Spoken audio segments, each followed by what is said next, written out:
Старт в норвежском Осло – цель рекорд Гиннесса. Роберт Мор готовит самое длинное путешествие вокруг света на электрическом велосипеде. За 20 дней успел проехать Норвегию, Латвию, Швецию и добрался до России. Позади Москва и Нижний Новгород, под колесами казанский асфальт. Потомок советских немцев хорошо владеет русским.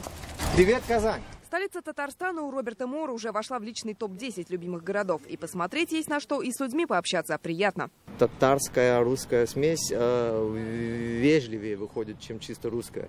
Люди не ругаются или рявкают на меня, они просто слушают, что за странный человек, улыбаются.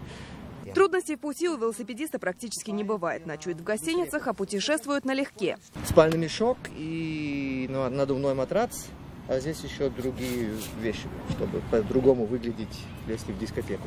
Россия, Китай, Америка. 1000 километров по 2 материкам. Правда, через океаны на колесах никак. Из Китая в Штаты, а оттуда обратно в Европу велосипедист перелетит на самолете. А пока одни идут на рекорд, другие только пробуют крутить педали. Научить меня так же хорошо ездить у Роберта Мора, к сожалению, не получилось. А вот сам он на велосипеде в кругосветке проведет еще 100 дней, в итоге вернувшись домой в Мюнхен. Путешественник проедет через всю Россию, а дальше его ждут бескрайние степи Монголии. Лена Зинатульна, Амир Залишев, ТНВ, Казань.